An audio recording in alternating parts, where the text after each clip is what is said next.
Good evening, everybody, and welcome to another edition of 108 Stitches Baseball Talk. My name is Scott Morgan out the Motor City Mad Mouth. Mark Maraday won't be here with us tonight because he's off to Aruba. Have a good trip to Aruba. Mark, I got news for you. I've been there. Beautiful place. Enjoy the family. We're going to put you to work really hard next week for taking the time off. With that said, let's go over the topics, then we'll go over the people, our crew tonight. Talk about the Chicago White Sox 20-game losing streak. How do you not? Trade line activity. Every crew member is going to talk about a particular team. Mike Trout, well, we have to talk about him for all the wrong reasons. Miami Marlins payroll is always a topic of conversation, and of course the Milwaukee Brewers. But that said, we'll go to my crew here. George Eichhorn was on Fire Up Florida earlier. He's doing double duty tonight. And welcome. Good to be on, for Scott. round two. All right. Round two, yes. And Eric Katz, everybody favorite person, including Joshua Dorr. Good evening, Eric Katz. How was your weekend? Oh, that's one of the nicer comments out of him. Better enjoy that. It was good. It was pretty good, Josh. Thanks for asking, sir. Okay, and we have Candy Ebling. Hi, everybody. Thanks for having me, Scott. You're welcome. And last but not least, the man from Texas, where they do everything big, Ashton Nix. What's going on, guys? That's awesome, man. All right, so Joshua Dorr, this one's an easy one for you, Eric. Did you enjoy your calamari last week? I did. I truly did. Thank you. Yeah, I had that the night before. I really liked it as well. So with that said, let's go ahead and get to baseball. And if you have any more food suggestions, Josh, wait till later when I'm getting close to bed so I don't have to think about it. All right, and get hungry eating too late. All right, well, unfortunately, the top story here as the Chicago White Sox are the first team since the 1988 Baltimore Orioles and the seventh in MLB history to lose 20 games in a row. Ashton Nix, how was that even possible? Although it's happened 6 other times. Yeah, it poorly managed team.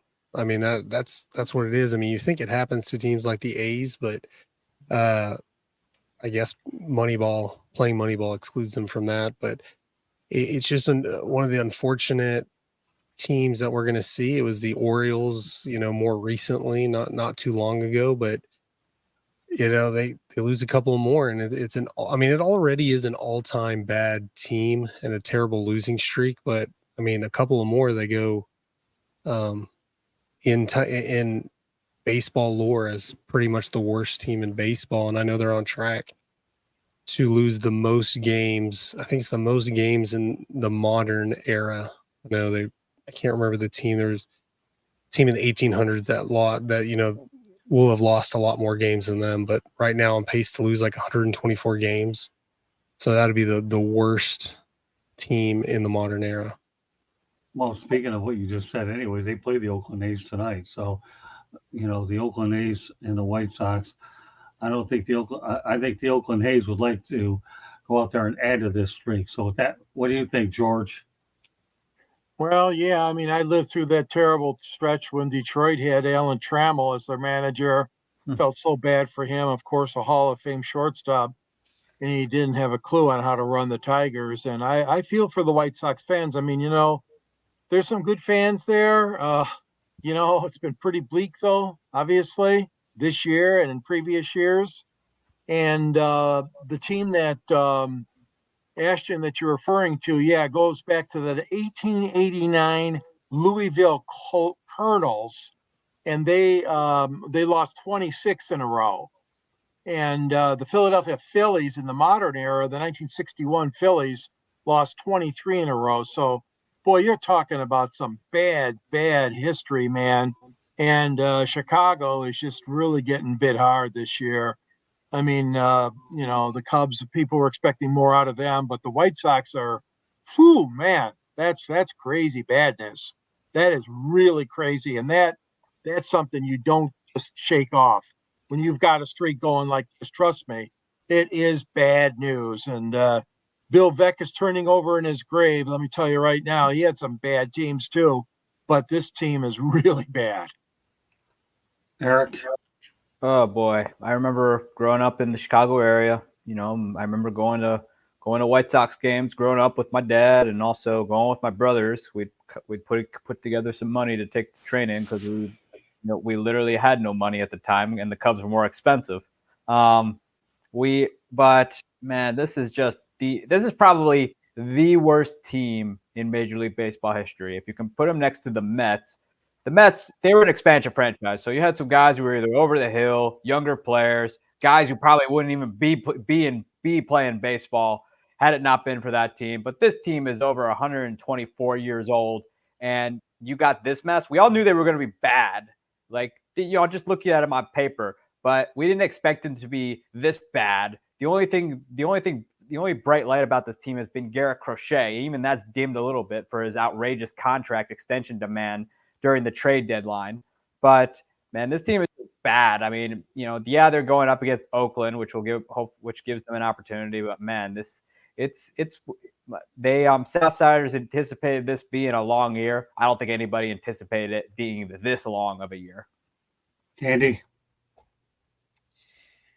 The White Sox have been around since 1901.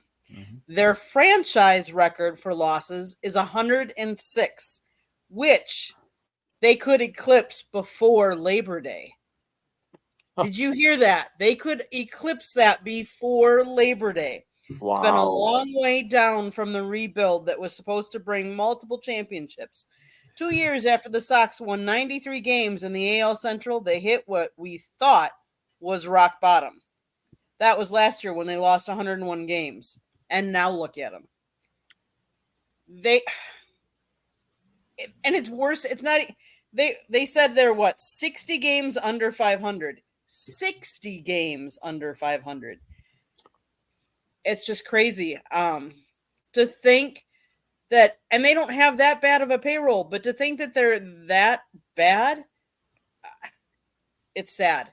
It's sad. I can remember back in the day when years ago we didn't go down. I lived in Milwaukee, so we didn't go down to Chicago very often.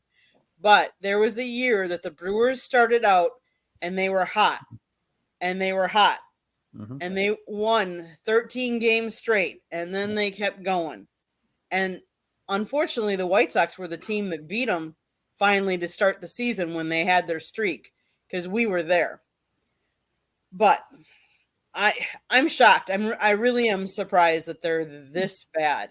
I thought, to be honest with you, the Marlins were doing very good, but man, they got a lot over the Chicago White Sox right now.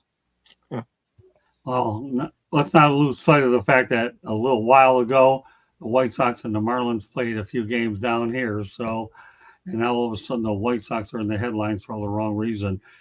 I remember in 1975 when the Detroit Tigers endured a 19-game losing streak. And the guy that stopped that streak is a guy by the name of Ray Bear. There's a little trivia question. So with that said, back to the comments. D-Lows, good evening, baseball brethren, Stitch sisters, and diamond dudes alike. I've never heard that before. Good stuff, D-Lows. But the reality of the situation is this. The Tigers beat up on the White Sox earlier in the year, and that was early, and we all thought the Tigers were doing gangbusters. Who would have ever thought the White Sox would be this bad? And yes, whoever said billveeck would be turning over his grave, truer words couldn't be spoken. Yeah. Yep. All right, we're going to talk about the Major League Baseball trade deadline, but what I'm going to do tonight, excuse me, is we're going to talk about assign individual teams to each of the crew members. Mark Meredith will have a chance to talk about the Pirates next week when he comes back. Excuse me. But Ashton, why don't you talk about the Texas Rangers? They thought that they could make a few trades at the deadline to go one way, but it looks like they're headed backwards. Explain to me what's going on in Texas, Ashton. Yeah, well, they were sitting on the fence for a while trying to decide should they be buyers or sellers or something in between, because they had quite a few expiring contracts. For a while, they were a team that if they would sell, it'd be kind of an exciting trade deadline around Major League Baseball, but they kind of stayed put. They did get Carson-Kelly from Detroit, which y'all know a lot about. Just trade a couple of prospects for him. Gives them depth at catcher behind Jonah Heim, good catching experience. and and he was adding a good bat, and he has the ability to hit home runs. So a good player that, could help them in the future, not just this year alone. We were hoping to get maybe an outfielder who could hit. I guess just the right deal wasn't aligned for it.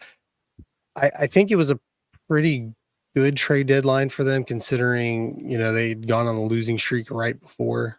I'm glad they didn't sell. I mean, I think they could have gotten rid of an Evaldi, which is an expiring contract. And outside of them re-signing him, I don't know that would have been. It's a smart thing to keep him, but they didn't trade away their future. They didn't trade it away just to try to push for a World Series run this year, which is just every day that passes is getting further and further out of our mind. I'm just thinking, like, man, just kind of stay in the hunt, just so. I don't know that they'll make the playoffs this year, but you can have something to look positively to next year for the front office to do something, thinking, hey, maybe we're only a couple of pieces away. And it's just making last year's World Series run look more like a fluke than it ever has. Yeah, well, one thing they do have going for them in Texas, best manager in baseball, Bruce Bochy. So, yeah. No, yeah, you can't go wrong there. All right, so that's probably a reason they didn't trade away a lot, because if you do that, then Bochy may not stay around for another year if they're not going after a World Series. Okay, D-Lowe's, Ashton, hit us with something on that cool soundboard that you have in the background. I don't know if you can hear this or not. Applause? I don't know if y'all can hear that or not. Yeah, I think we have one of those soundboards too, don't we, Candy? Pretty sure. Okay, Yeah. Hello. Okay, did anyone sell stocks today? I don't know. Where does that apply to what we're talking about, Turbojet? Okay, all right. I said drones. All right, well, Turbojet once in a while takes a turbo and he jets out of reality once in a while. And that time he got out of reality. All right, with that said, Eric, you get to talk about the New York Yankees. I mean, at first I was like not loving the Jazz Chisholm move, but I understand why they did it. I mean, so far he's been very impressive against the Philadelphia Phillies. Somehow he morphed into Reggie Jackson, hitting that big home run. He's, despite never playing third base, he's looking pretty good out there. I mean, of course, he's going to have his moments out there where he's learning the position, but so far I can't really complain about him. Mark Leiter Jr., oh baby, what a strikeout talent, where they've already thrown him into the mix of being in some high leverage innings, and he's come through for him. I mean, I can't complain about him. You could probably make the argument he could probably be a closer if you really wanted him to be. I can't complain there. I mean, I would have liked to see them add maybe a starting pitcher. I mean, I know they were in the mix for Flaherty, but they got a little concerned about a back issue he had, which I think part of that goes back to where they made the deal for Frankie Montas, and Frankie Montas ended up being an injured mess, which I can understand why they went a little gun shy there. But overall, though, I can't say I'm complaining. I mean, they got this De Los Santos guy from San Diego, so you bolster your bullpen with a couple of strikeout arms. But I think, overall, though, I'm all right with what they did. I mean, granted, Yankee fans are there's a very stark divide between what front office executives think about Brian Cashman and what Yankees fans think about Brian Cashman. But overall, though, I don't think I'd probably give him a B for that. I think he didn't do too bad. Well, the only thing I'll say about Jazz Chisholm is New York fans will love him if they don't already. They will. He's a very charismatic player, and when you can bat behind Aaron Judge instead of being moved around in the Marlins lineup, Jazz Chisholm, will the real Jazz Chisholm stand up? He will in New York City, and it'll be a great thing. All right, Turbojet, I'm on it. All right, Eric, what's your take of this question? Do you think Japan's economy and the war in the Middle East will affect baseball in the coming months? I don't know how those two things I don't know how those two things relate to one another. Sorry. Yeah, I'm not sure either, but you can respond if you want to. CNN. Anyway, or as much or as little as you want to. That's like mixing CNN with ESPN. I mean, it's not really a mix there. Okay, that's fair enough. Okay, Candy, you get the Milwaukee Brewers.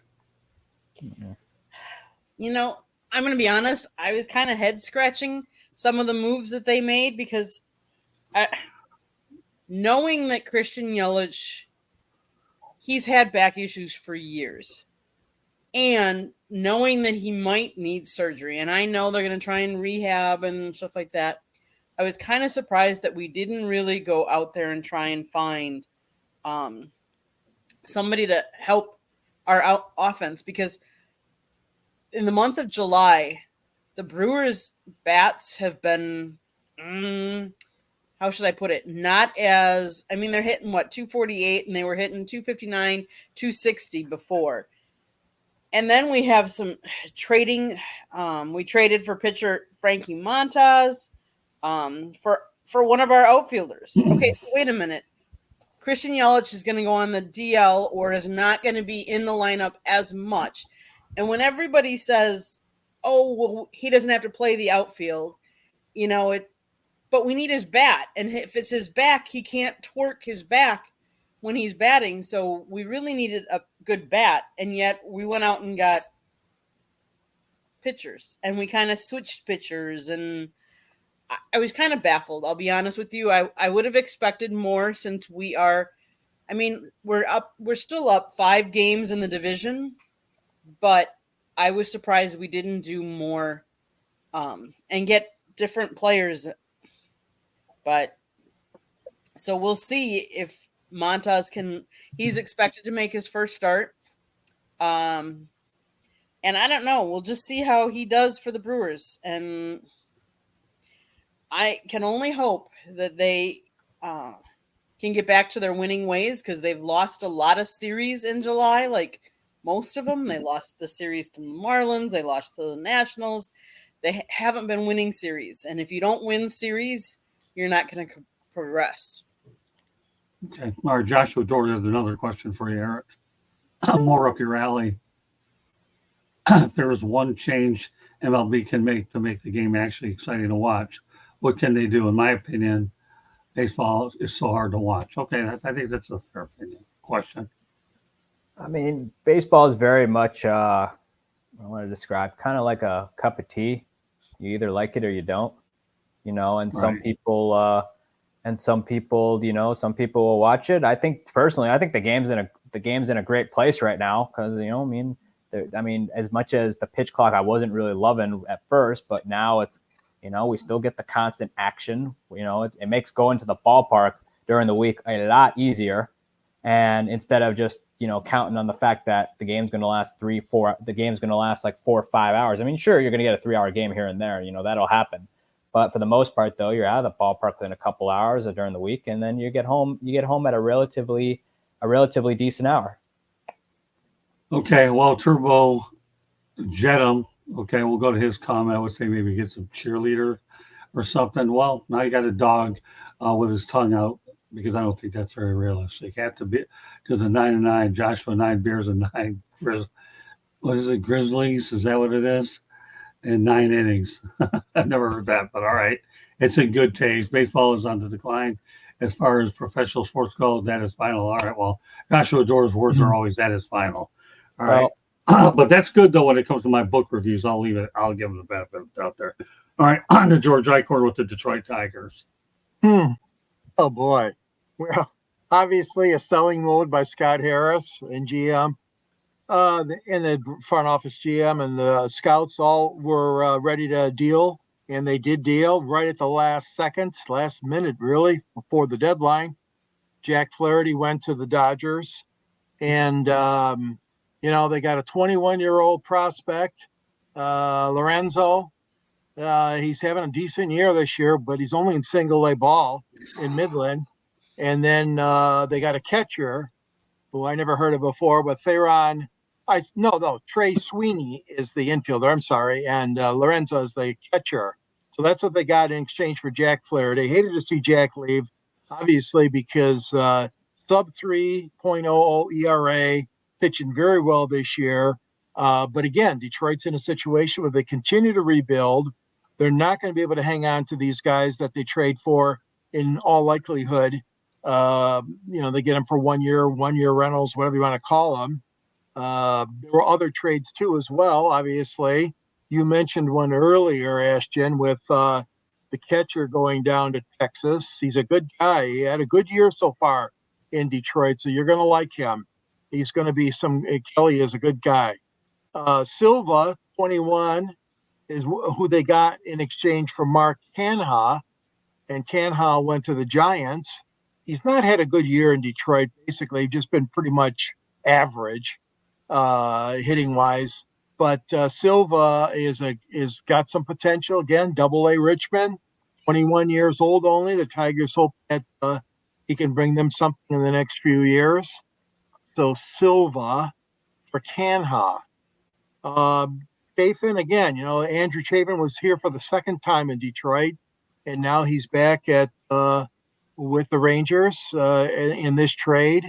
They picked up Lee, 25 years old. Again, it remains to be seen. He's had some decent years so far as a young kid in the minor leagues, as far as his earned average and his strikeout ratio. So they're hoping that Lee can do something for Detroit in exchange. And then you've got who's the other one? Montalvo. Joseph Montalvo is a right-hander they picked up in exchange, and Lee in exchange for Chafin. And so, I mean, all in all, I think that the Tigers tried to get as best they could, but the jury is definitely still out. They didn't pull a blockbuster, which would have been involved, Tarek Skubal. They resisted, and actually Scott Harris went on with the media and says that he wasn't anywhere close to making a deal to send Skubal to say the Yankees or Dodgers or somebody like that. So they weren't going to do that for nothing but a heist. They would have needed a lot in return. So, again, throwing in the towel. The team has not played well lately. They had a little streak. They've been a very streaky team, the Tigers. So we'll see what happens. They're obviously in a bad situation now. The only one saving the Tigers in this division is obviously the White Sox. And but basically it's a bunch of prospects. And what can I say, guys? And the jury is still out. All right. Well, first of all, had Tarek Skubal been dealt, AJ Hinch would have resigned at the end of the year. I can tell you that right now. That no ifs, ands, or buts about it. So, well, let's talk about the Marlins. Oh, this is going to be interesting. I have a lot to talk about with these guys. First of all, thanks to my colleague or go-to guy in Miami, Luisdorantejr Jr. was a big help. When we were at Miller Park, I'll always call it Miller Park. Okay, Luisdorantejr Jr.'s enabled me to get an interview with the Marlins reliever by the name of bryanhoeing.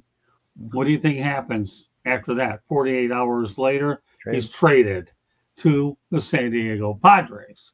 So Hoeing goes from a hoeing to a Boeing to go to San Diego. All right, Josh Bell. The last game as a Marlin was last Sunday, right? Mm-hmm. What do you think happens? He's shipped to Arizona for cash consideration. Yeah, I guess the Marlins could use a little bit of that. As if that wasn't enough, I was joking around with Durante Jr. How about getting me ajpuk? What do you think happens? He gets traded too. Oh, but we're not done with ajpuk. We'll go ahead and talk about Trevorrogers. And I have all these text messages with Lewis on my phone. Guess what? Trevorrogers gets shipped. So I want 3 guys, and they all got traded. And meanwhile, when I see Lewis later on, we'll probably have the biggest laugh on the planet.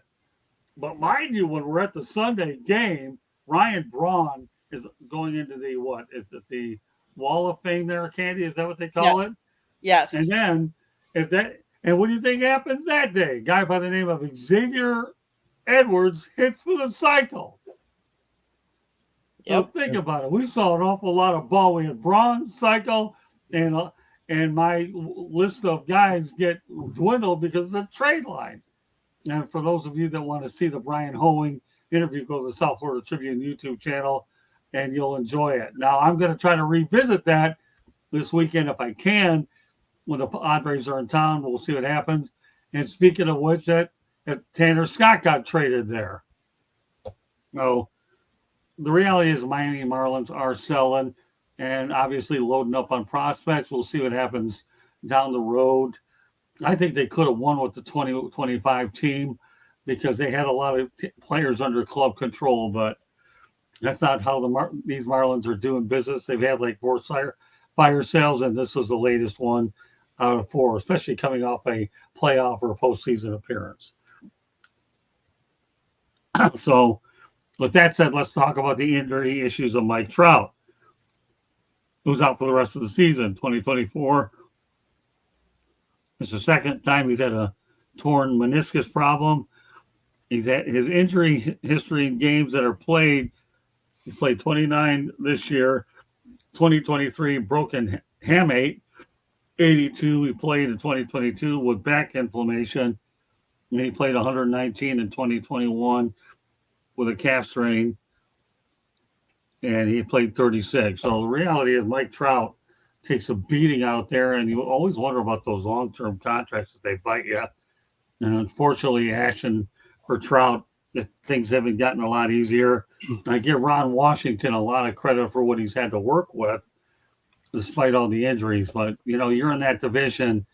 Ashton, what are your thoughts about that?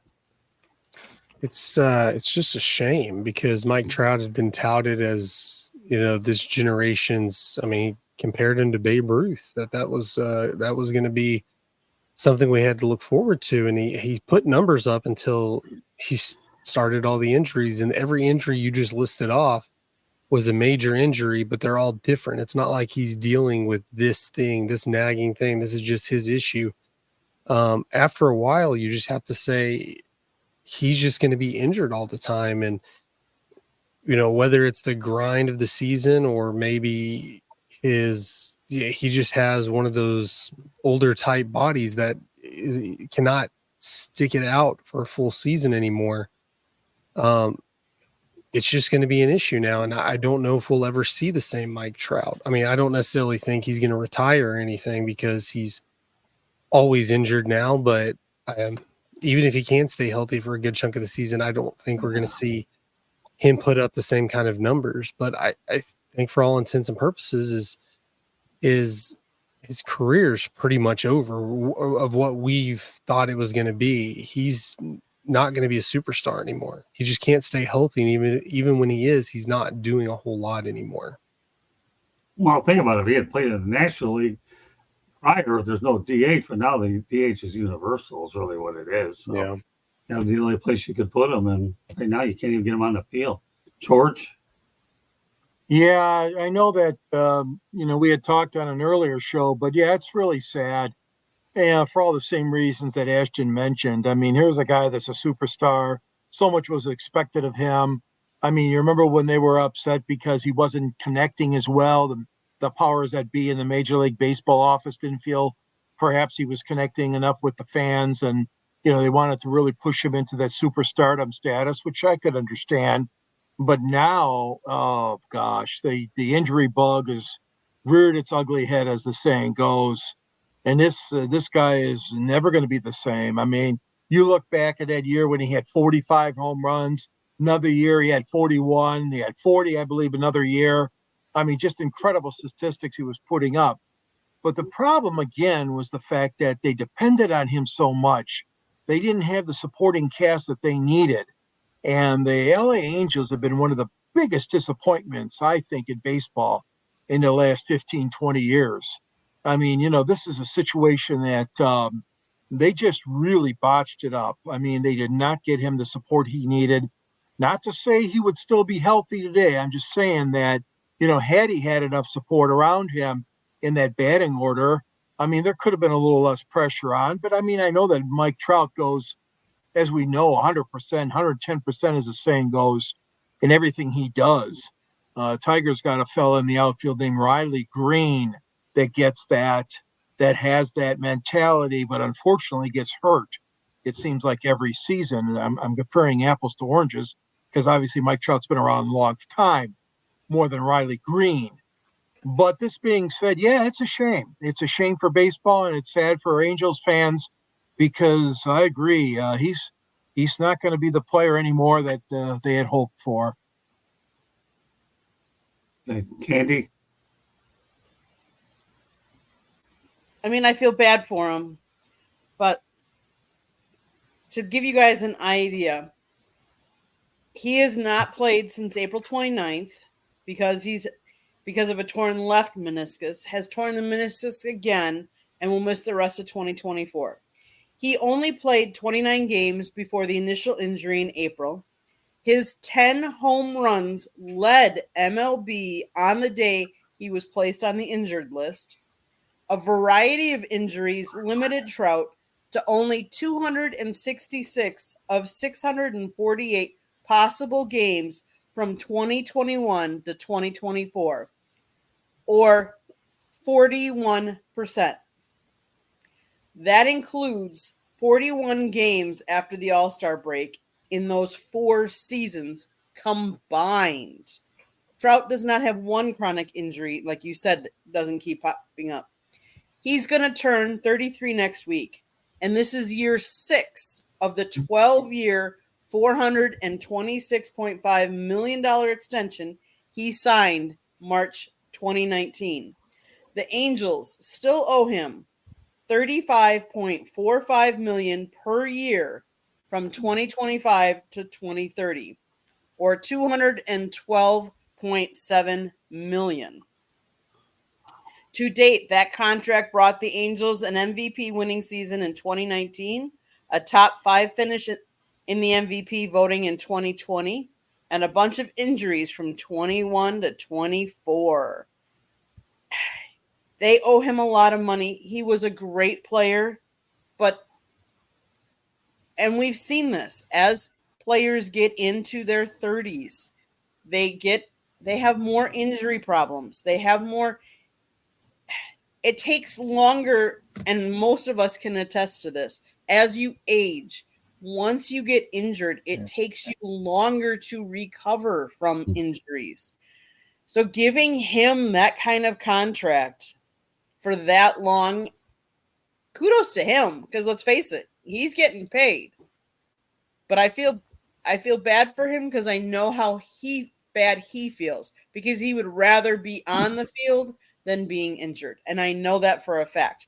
He's a great guy. I just feel bad for him, but I also sit here and think all these long-term contracts that people have been throwing out, no matter what league we're talking about, really need to be reconsidered. Okay, Marla. You're going to be paying for a guy that's not playing. We'll go to Eric and then a station break after I get these 2 questions. So let me go ahead, since these questions are designed for Eric anyway, so I'll have a little bit of fun with them. Eric, what's for dinner, mate? Okay. Spaghetti. Okay, there you go. Eric, did Scott put you into Mountain Dews? No, I've been having them for years, probably since I was 12, and I used to have them in the morning to wake up. Okay, fair enough. Okay, we try to go out there now. Eric, you can talk about Mike Trout. Major League Baseball in its history has a lot of careers that are up there that have the question "what if" next to it. And if you wanted to rank them all out, I'd probably say Mike Trout's is probably the number one what if ever.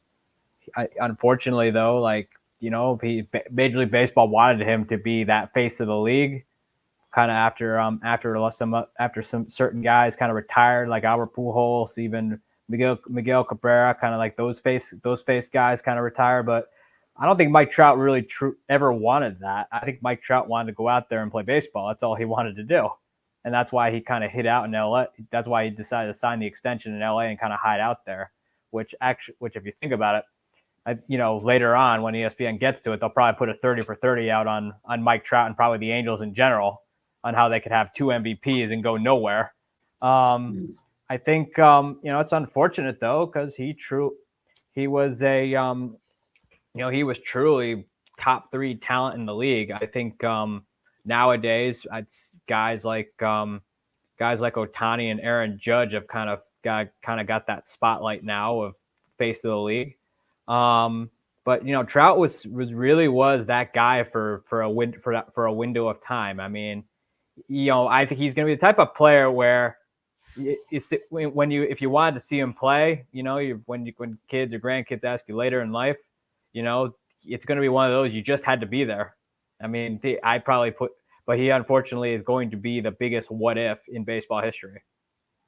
Okay. All right, I'm no station regular Candy. You are looking at the South Florida Tribune Broadcasting Division, which published a book last year, Lessons from the Microphone, Tuning into the Enduring Wisdom of Visionary Leaders. It is written by none other than Scott Motor City Madmouth Morganroth. And George wrote the foreword for the book as well. It is available on Amazon, Barnes & Noble, Google, Apple Books, and Kindle. Get your copy today. Go to our website, www.southfloridatribune.com, where you can find the writings of Scott and George. You can find my pictures. You can also find a link to purchase the book or a link to purchase any kind of South Florida Tribune merchandise, whether you need a hat, like George has got a hat on, or a sweatshirt or t-shirt. You got it. Go get it. If you like to listen to podcasts, you can listen to us wherever you get your podcasts. iHeartRadio, Google, Apple, you name it, Castbox, Deezer, wherever. Go to our website, go to subscribe. If you see that red subscribe button in the lower right corner, that means you haven't subscribed to us. Please do so. Share us. Tell all your friends. Preceding this episode tonight was Fire Up Florida, which actually talked about hockey. So if you like hockey, go check it out. On Tuesday nights, we talk football inside the pigskin. Wednesday and Thursday nights, you never know what we're talking about. We've talked cornhole, hot dog eating contest, NFL, NBA, Olympics. Go check us out, and to be determined what we will be talking about this week. So, Scott, back to you. All right, so Turbo Jetta wants to go ahead. He says that, Eric, you are a big spaghetti guy, I see. All right, he can mean it any way he wants. I think spaghetti is pretty good. I haven't had it in a while, but I still like it. And when Candy makes those noodles around the house, it's pretty good. All right, let's talk about two teams that once faced each other in the World Series, but what a long time ago that was, it seems. The Miami Marlins have a payroll of $14.7 million, and the Yankees are at $255 million. And that isn't bad enough. The Marlins have a payroll, as I mentioned, 14.7, and Aaron Judge's salary of $40 million. Ashton, what do you think of those numbers? We know 14.7 or 147 would be a good three-digit number, but compare both of those, Ashton. 14.7 versus 255 and 14.7 versus Aaron Judge, who's got 40 million. Strange, isn't it? The Yankees have always had big payrolls, and the Marlins usually don't. The couple of times they've won the World Series, they've went out and bought a lot of players. To be fair, though, I mean, since the Yankees repeated in the late 90s, early 2000s, both the Yankees and Marlins have won World Series out of it. So the Yankees just continue to spend and spend and spend, and they'll make it to the playoffs. They'll make it to the World Series occasionally, and then they'll win. They've won one in the last 25 years. The Marlins don't, and that's they're for whatever reason they're just their ownership group. They'll go out, spend a lot, and win a World Series, have success, and then sell it off, and go back into a rebuilding period, and that's just kind of what they're known for.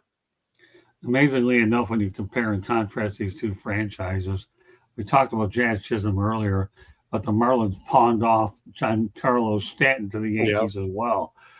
And, Giancarlo Stanton, that may not be the worst decision on the planet because he hasn't been quite durable in New York either. I think the Marlins got some of his better years out of him.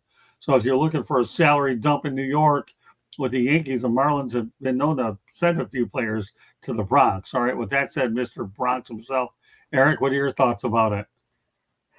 The Marlins are probably the sorriest franchise in baseball. It seems like every time they have something going, every time they're like, they got to win. I mean, aside from the 2012 disaster when they opened up Marlins Park, every time you think they got something going where they might have something, they blow it up. That's just been their MO. It's been that way. It's been that way for years. It happened in '97 when they won the first World Series ring after they bought, and then they did it again despite that team being mostly homegrown. And then they did it again in 2012 when although if you look back on it, those were actually good baseball trades in 2012. I mean, bad pub trades, but very good baseball trades because Josh Johnson's arm fell off when he got to Toronto. But that's just been their MO. Every time they think they have something going, when it starts to get a little expensive because you got to pay to win, they always blow it up. I mean, that's why nobody wants to see them despite a new ballpark, and that's why it's part of the reason too why baseball has never been able to take off in Florida as a whole. Okay, George. Yeah, I really don't have too much to add. I mean, I agree with everything that's been said so far. I mean, Eric, you nailed it. I mean, they won the championship with Jim Leyland and Dave Dombrowski way back in 1997, I believe it was. And then, like you said, then they blow up the team. So what do? Was it 2003 under Jack McKeon? They won it again. They won the World Series. And, they've had some decent years in between those years or a couple of years after that, but they just don't seem to get the momentum nor want to spend the money necessary in most instances to keep the momentum going and to try to rebuild their roster into a potential World Series type of roster. But it's a very peculiar way they go about business, and they've had some of the worst finishes in baseball history. I mean, yeah, I'm glad fans down there should be happy they got 2 world championships, but boy, oh boy, the time before that, the time in between that, and the time now is just challenging and gut-wrenching if you're a Marlins fan and you want to stay interested in the team. And this sell-off, and all these things, like you mentioned, Scott, about the moves they made, during the trading deadline time, and guys that left, and Chisholm is one of them. I mean, it's just a sad situation. Yankees, on the other hand, always seem to want to spend the money, but for some reason they can't get the right amount of talent. And whether it's Boone, whether it's, any of the coaches or the previous managers they've had, they have just been in a rut in trying to get to the promised land, the World Series again. The Yankees are just, again, as we know, open up maybe not as much as George Steinbrenner, but they open up the pocketbooks a lot. And they've got some great players. I mean, Judge is unbelievable. And they've had some great players on that Yankee team. And it is an interesting comparison between the two franchises. But the Yankees, of course, are a lot closer than the Marlins are to winning it all. So we'll see what happens come this September and October in New York. But Miami has a bad situation. Well, I mean, Candy observes the Marlins from a perspective that nobody else does, the photo well. So so if anybody knowing what's going on down in the dugout, it's Candy. What's your take about comparing these two? Except that when the Yankees draw and they come down here, the Marlins' biggest weekend of attendance is over 100,000. But go ahead, Candy. Compare and contrast. You want to keep stealing my thunder or what? No, I'm done. Okay. So to give you an idea, the Marlins drew 9,460 today against the Cincinnati Reds. And yes, the Cincinnati Reds aren't anything to brag about, but they're both in 5th place in their respective divisions. So it was a pretty even matchup, or was it? The Yankees are a historic franchise. People want to play for historic franchises. Marlins, we live in a state where we don't pay any state income tax, but yet do you hear of people wanting to come to play for the Miami Marlins? Why? Ownership, where the stadium is located in a really bad neighborhood. There's not many fans going to Marlins games, so why would you want to play for a franchise that draws less in a bad neighborhood? Obviously, the ownership doesn't want to pay for players. What would entice you? How many big name players have you seen come to the Marlins and stay with the Marlins? There aren't very many of those names that you can rattle off the top of your head. But yet, how many Yankee players can you rattle off the top of your head? All of those factors factor in. Now, yes, I am in the photo well.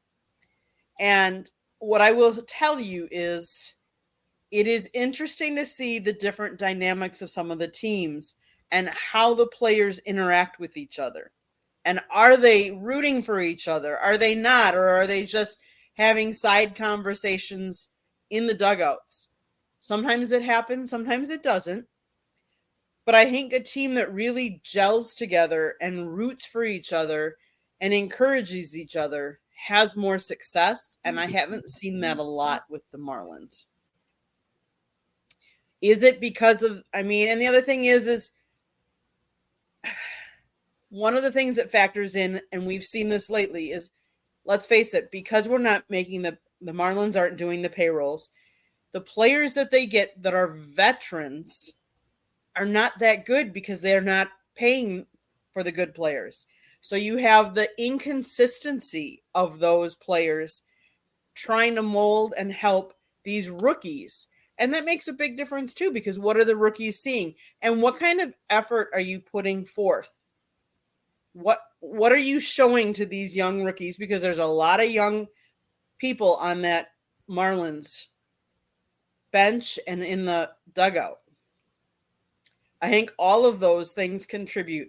And let's face it, why wouldn't you? The Yankees are one of the most historic and well-known franchises. Why wouldn't you want to go play for a franchise like that? Okay. Well, for whatever it's worth, Cincinnati 10, Miami 3. So, good evening tonight. That was the final score down at Lone Depot Park. Yep. Good evening, Kneecap Fighting. I want to see if Candy was going to mention it, so I didn't steal all of her thunder. All right. So, I'm not sure exactly what this is here, so I'm going to leave it alone. Okay. Some things you do leave alone, and this is one of them. Okay. All right, and we'll keep Candy at home with this one. We're going to let her start off with this one now. Can the Milwaukee Brewers overcome Christian Yelich's loss in their playoff quest?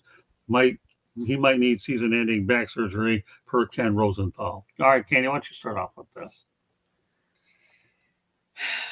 The Milwaukee Brewers. They have this problem consistently the last couple of years. They have gotten off to a hot start, and then they slowly fizzle out for whatever reason. It might be that they don't have the depth of some of the teams as others. Let's face it, injury bug has always played a role, especially when you have, like, Christian Yelich is one of the biggest payrolls that we have. He's been consistently injured lately. The last couple of years, this back issue has hampered him for the last couple of years, and that hasn't helped because he was having one of his best years to start this year. So will the Brewers keep fizzling? I'll be honest with you, it completely is going to come down to if they're going to spark some offense and their pitching. Lately, Devin Williams is now back off the injured list, but he's just not the same yet. So I think it's going to take him some time. But we need consistent bats, and that's where I think we've been very spotty at best, and we need to win series. They need to find a way to scrap and win games and win the series instead of losing series. Taking one game out of 3 is not going to cut it. All right. Well, Eric, you're in Milwaukee. What's your take on the Brewers? Yelich was an all-star this year. First time in a while, and he had been relatively healthy all year, but then his back gives out. He's starting to have a little bit of Don Mattingly in him, unfortunately. But you know, the trade deadline for them kind of baffled me a little bit. I didn't like the deal. I didn't really like the. I know they tried to get Eric Fetty, but they got Frankie Montas, which to me, Frankie Montas has been a has-been for a while. Even though he's only 31, I still think he's been so injured that I didn't even like. And I don't think he's the same guy as he once was in Oakland. With Yelich though. I thought another left-handed bat would have been great. Just something to kind of plug the hole there. But this has been a recurring issue where I was saying it from the get-go that the Brewers should consider moving Yelich to first base. That way, you take him off his feet a little bit, and then you don't have to play him over there every day. And it's just this is just part of his game now, where he has got a bad back, and for some reason the Brewers just don't add the depth behind him to make it happen. I know they got the depth in the minor league system because it's like in the top 3 systems, I believe, in all of baseball with a bunch of top 100 prospects. But this has been a constant theme for them for a while now, and for some reason they just haven't got the message yet that Yelich should not be playing in the outfield. He doesn't have the back anymore. And maybe it's time to move over to first base or make him a full-time DH. That way you still have his bat. But the Brewers just haven't got the message yet. I don't know what it will take to get the message about Yelich and his back, but for some reason, these recurring issues it's just not working. All right. So, Eric, if you want to answer this question, you can. If you don't, no comments. Do work in journalism. Okay. What time is dinner? What makes you curious about what time I eat dinner? Exactly. That's why I said, do you want to answer? Should I be a little worried? I mean, is there something they're curious about? Like, do they want to like break into my house or something? You know what flamingo looks like here? It reminds me of a flaming onion is what he reminds me of. All right, we'll leave it at that. That just sounds so callous and cruel. Blooming onion. Blooming. I'm actually trying to figure out what it is, but Motor City Spaghetti Night. Okay, flaming. I think you need to go to the Flamingo Hotel out in Las Vegas to go out there and get the answer to that question. I want you to send for Uber Eats. I guess that's what you are, flaming. Okay, good stuff. Onward we go. We're talking some, though he does have access to some of the bratwurst in the country out in Milwaukee. I will say that. So I do. They got us. So we'll leave it at that. I don't need food conversation at 9:51 when I'm about 30 minutes away from going to bed anyways. All right, with that said, all right, we talked to Eric, we talked to Candy. We'll turn it over to Ashton. Thank you, Candy. About the Brewers. Yeah. As far as the back issues go, I mean, we know a couple of things about that for the Rangers with Evan Carter dealing with his back deals. Surgery or not, it's not something you take light. Even if he completely heals or has surgery and completely heals, you always worry that maybe 2-3 years down the road it's coming back, because back issues don't typically just start and then go away. As far as their run to the playoffs, I think they'll be okay. I mean, they have a pretty big lead in the Central. I know Pirates are kind of catching up with them. But once they get to the playoffs, that's going to be the issue. It was kind of disappointing for them not to make a move that would fix that, that issue in their lineup. Although, I mean, he is only on the 10-day DL, but I guess that's where most guys start until they're, they get moved up or they have surgery that ends their season. I guess the best thing the Brewers can hope for is they keep going, that he doesn't need surgery and that he's back and, able to contribute in the playoffs. But, that's glass half full type thinking. And, it's scary anytime you're talking about back issues, because Candy's right. Like, even if you just did like a Ohtani situation, like, okay, he's not pitching, he's just going to bat. Well, back injuries have everything to do with his back. So, I think the Brewers will be fine as far as making the playoffs. After that, I'm not sure. Okay, we'll let George round up the topic, and I have something I want to say as well about the Brewers and their trade deadline, and I'll get that up. I'll say that after George is done. Well, I agree with everything that's been said so far. I mean, one of the things that Eric pointed out, which I really, really was going to mention, so he stole a little of my thunder, but that's okay. it's been 5 years between All-Star appearances for our friend. And, 2019 and now again, like Eric mentioned, he made the All-Star team in 2024. But that is just one of the small indications. If you look at some of when I was studying up on him a little bit, I found out that like the big years he had, okay, Silver Slugger, 3-time Silver Slugger, last time, 2019. Hank Aaron Award, 2019. Batting Champion, 2019. 30-30 Club. I mean, you just go down the list. And all I'm trying to say is that, unfortunately, like we talked earlier about Mike Trout, we're finding out that some of these great veteran players, and I'll put I'll put Yelich in that same circle, are getting injured more and injury prone.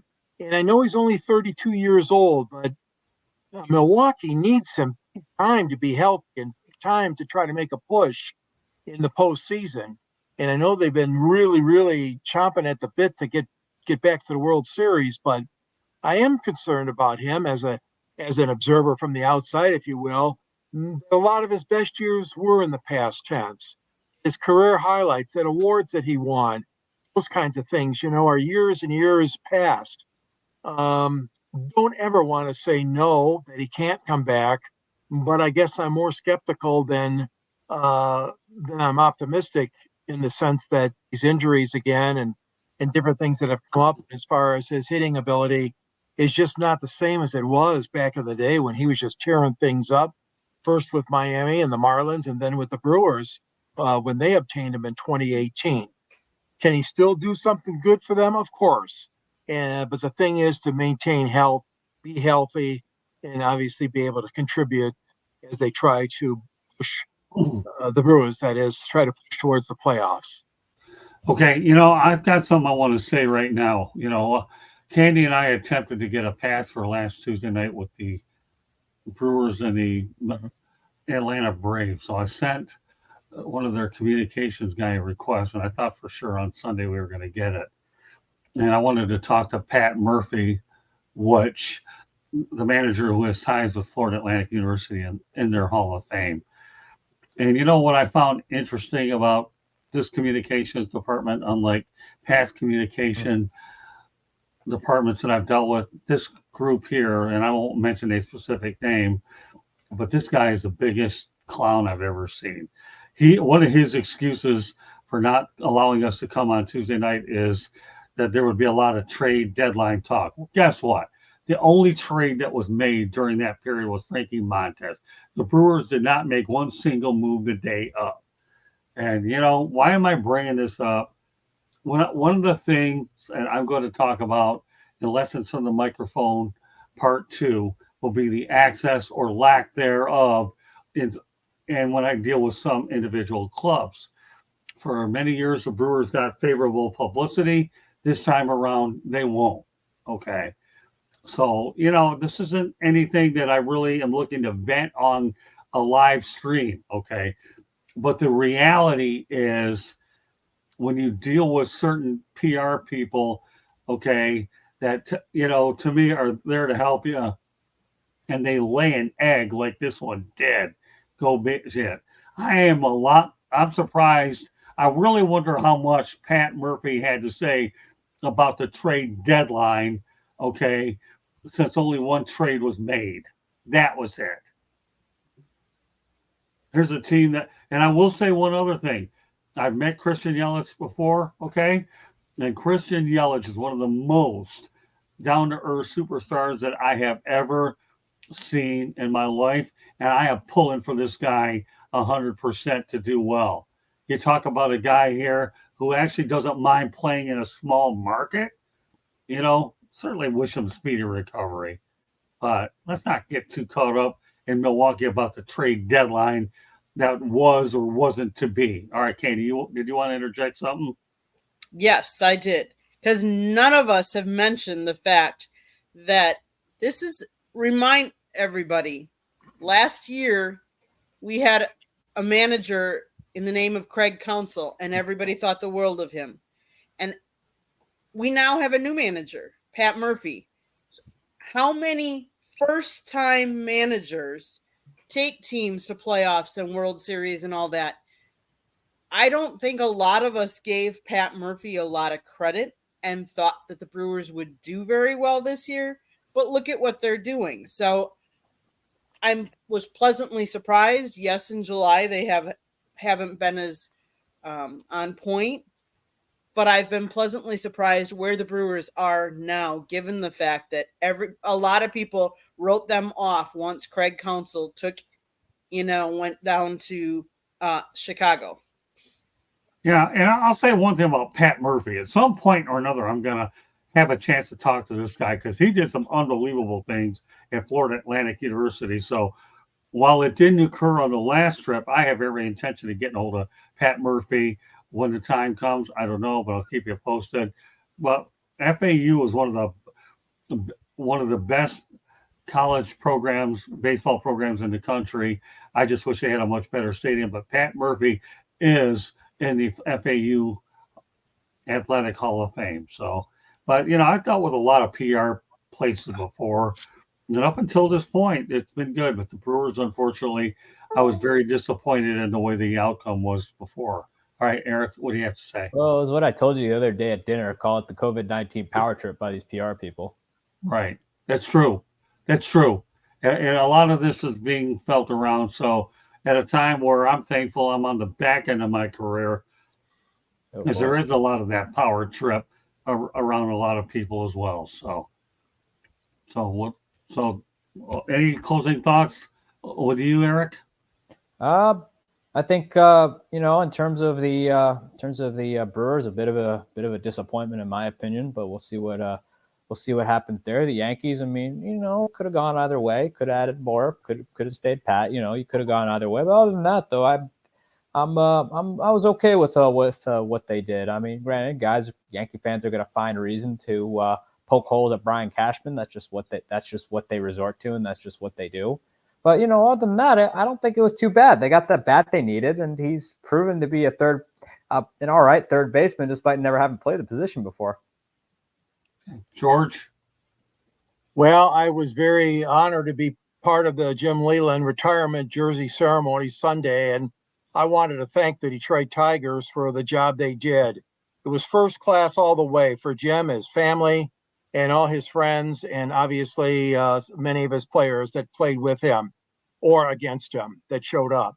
So hats off to you, Jim. Your number 10 is right there next to Sparky's number 11 on the brick wall at Comerica Park, and you did a great job. And a special thank you, Maglio, for coming back. Good to see Miggy there. Not Maglio, I'm sorry, Miggy. And it was good to see him there as well. So his first trip back to Comerica since he retired last season. So good job, Tigers, and awesome career, Jim Leyland. Okay, Ashton. I just appreciate being included in this group of individuals, able to speak my mind on baseball, and looking forward to being on here more often. Oh, we enjoy having you. I talk about some of my best additions to the network, Ashton. There's no question you are definitely right at the top of that list. And every opportunity we have to put you on, to me, we're all better because of you. No doubt about it. I also want to tell you while you're on, I want to say thank you for all your help on social media as well. Sure. You don't think much of it, you do it, and I can't thank you enough. But any opportunity we get to have you on, to me, I'm just really thankful and that you're part of my team. Candy, any closing thoughts about tonight's show? About tonight's show or whatever? All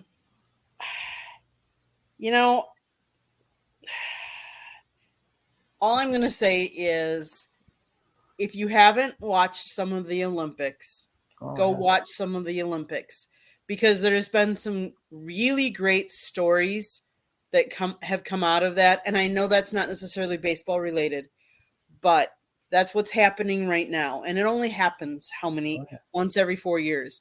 Congratulations to Simone Biles, like getting as many gold medals as she has. Katie Ledecky and all the medals that she's got. Go enjoy, watch some of the Olympics. And that's all I'm going to say. Thanks for having me tonight. You're welcome. Well, we enjoy having you as well. I like finding new talent, and I enjoy the talent that I have within the group, and I'm continuing to look for a lot of people as well to fill in the slots we have.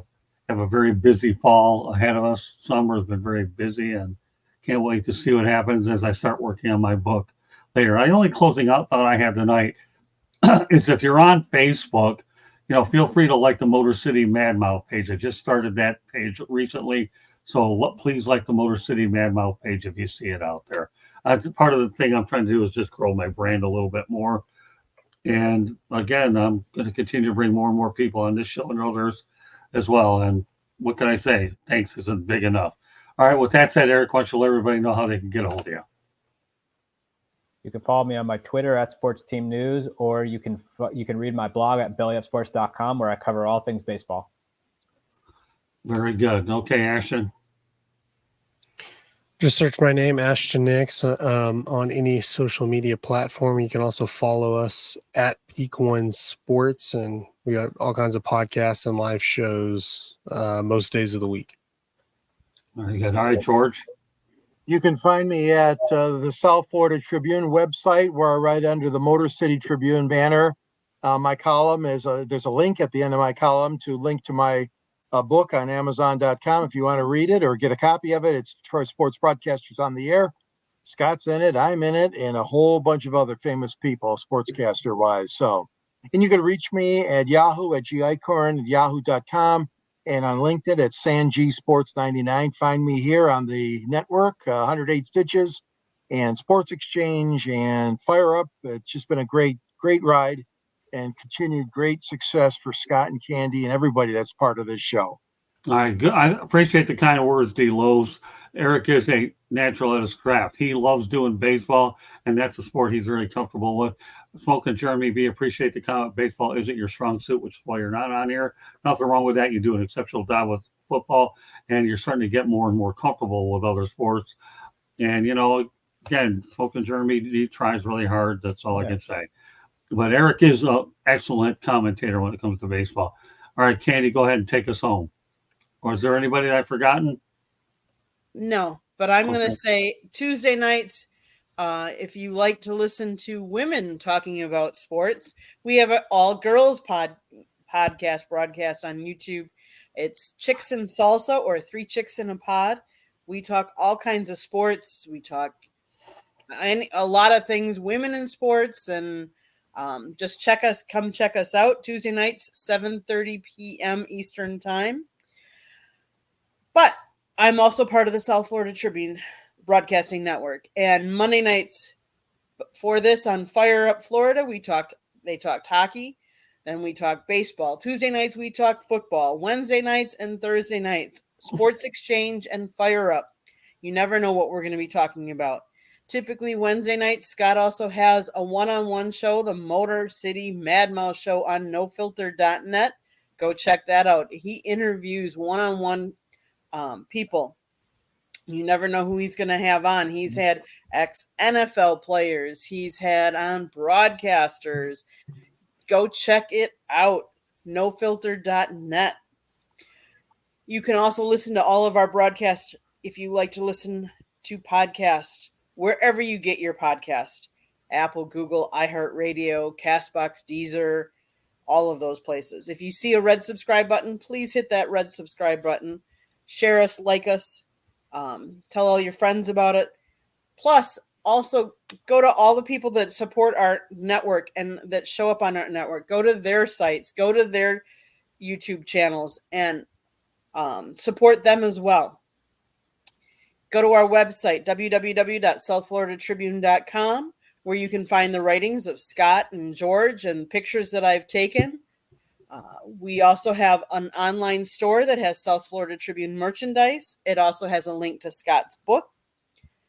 Let's see what else. Oh, if you'd like to advertise or sponsor a show, call Scott 954-304-4941. If you have missed any of this, or if I talk too fast, it's been scrolling around the bottom, or just hit rewind and go back and read. Our Twitter is @Tribune South. Again, our website is www.southfloridatribune.com. And then, of course, the book that Scott wrote, Lessons from the Microphone, Tuning into the Enduring Wisdom of Visionary Leaders. Scott, the Motor City Madmouth Morgenroth, wrote this book, and George wrote the foreword. You can get it on Amazon, Barnes & Noble, Kindle, Apple and Google Books. Get your copy today. It talks about how the media has changed in Scott's 40-plus years in the business. He has a picture of him and young Muhammad Ali. Go get the book so you can check it out. Back to you, Scott. Okay, Jeremy, good point. Saw 5 guys in here talking at one point, and I'm the first like. We must do better, love the chat and the banner, but likes help these shows grow. Thanks, Jeremy. Appreciate that. Also, I want to point out one other thing too about Motor City Madmouth Show. It will expand to 2 shows a week, once on this platform and once on No Filter as well. That'll be an update that I'm working on, and I'm working on a lot of different nicks and crannies as well to make the network better. One guy that you'll probably hear a little bit more of is Trent Clark, the former, and he's actually going to be on this show pretty soon, just so everybody on this panel knows. He's a former strength and conditioning coach for the Detroit Tigers. He's going to have an opportunity to come on here once in a while and be on this crew to show a different perspective as well about the inner workings of baseball. And I'm trying to find those types of guests to more or less go ahead and provide a different aspect of the show. And he'll get grilled on some of the topics that everybody experiences with. So I think one of the things I love about what we're doing is the ability to get creative with the platform and make sure there's so many different ways that you can see sports and human interest stories to their highest level.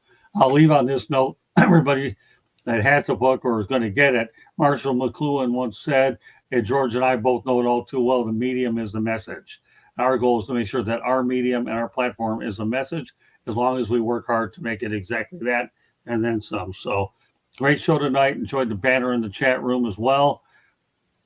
And on behalf of Candy Ebling, George Eichhorn, Eric Katz, Ashton Nix, my name is Scott Morgan off the Motor City Madmouth. Thank you for joining us on this edition of 108 Stitches Baseball Talk. And we will see you next Monday night. Good night, everybody. And thanks for joining us.